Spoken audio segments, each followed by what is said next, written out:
Number 4 on our list is Patriot PAC-3, and unlike THAAD, which most people have never seen in action, Patriot has been tested in real combat more than any other air defense system on the planet. This is not a system sitting in a warehouse waiting for a war. This is a system that has been fighting one continuously for years. The Patriot system was first deployed in 1984, but the version that exists today, PAC-3, is almost unrecognizable from what was used in the Gulf War in 1991. That original Patriot had serious problems. Intercept rates were far lower than the US military publicly claimed at the time. Software errors, tracking failures, missiles that missed their targets completely. The military went back and rebuilt it from the ground up. What emerged was PAC-3, a fundamentally different system with one core change. Like THAAD, PAC-3 kills by direct impact, no warhead, pure collision. But unlike THAAD, PAC-3 operates at much lower altitudes, where the real threats are. The PC-3 interceptor is smaller than its predecessors. That is intentional. Smaller means faster. Faster means more agile. More agile means it can chase maneuvering targets. This matters enormously in today's threat environment. Modern ballistic missiles do not fly in simple, predictable arcs anymore. Iran's EMAD missile can maneuver in the terminal phase.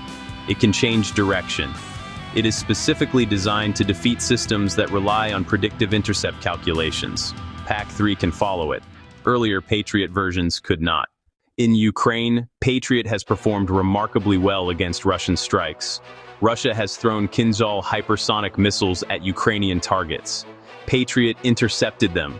The Russian military publicly claimed the Kinzhal was completely unstoppable. Ukraine proved otherwise.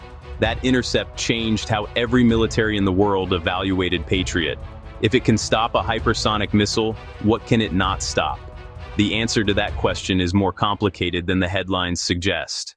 Now place Patriot in the Persian Gulf. In today's conflict, against Iran specifically, Saudi Arabia operates Patriot batteries across the kingdom. The UAE has Patriot, Kuwait has Patriot, Jordan has Patriot. These are the countries sitting between Iran and its regional ambitions. And Iran has spent the last decade studying exactly how Patriot works.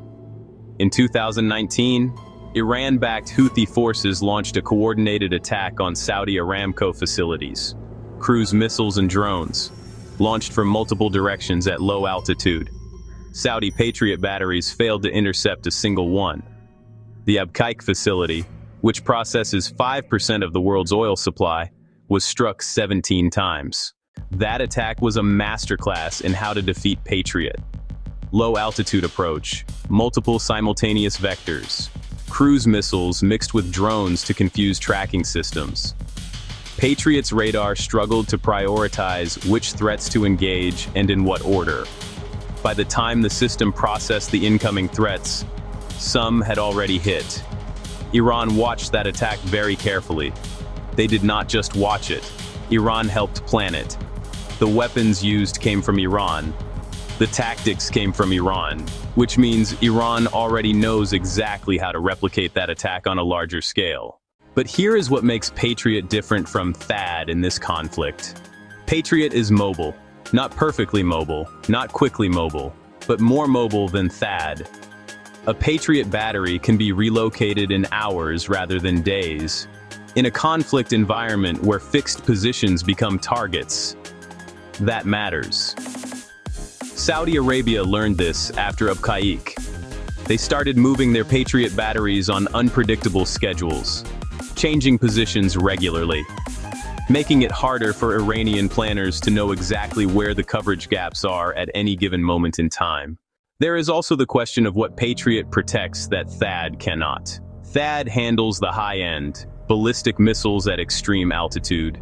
Patriot handles the middle layer, shorter-range ballistic missiles, some cruise missiles, aircraft, and certain categories of drone threats.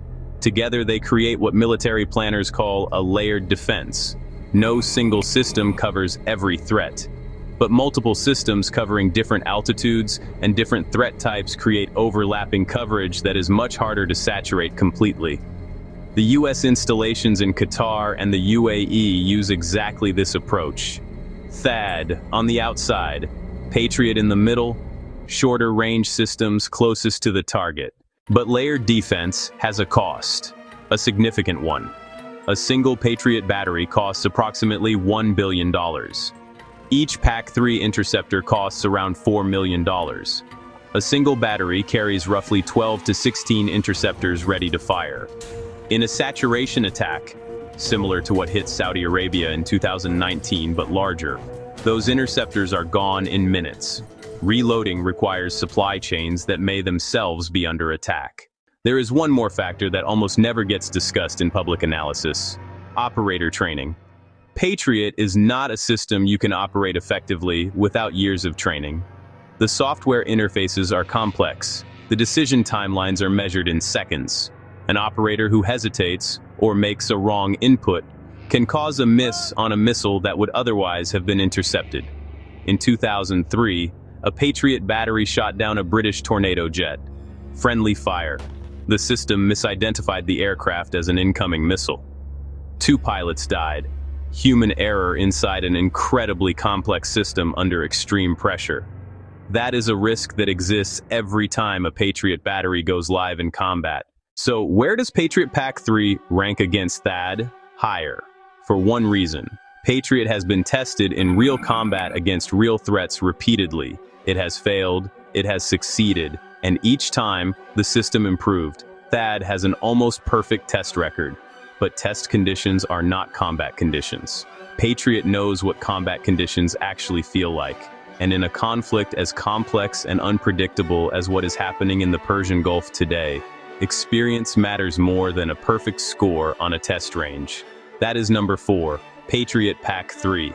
Tested in combat, beaten by drones, and still the most widely deployed air defense system on Earth. Next, number 3, Iron Dome, the system that was built to stop rockets, and ended up changing everything about modern warfare. Subscribe for daily military and geopolitical analysis.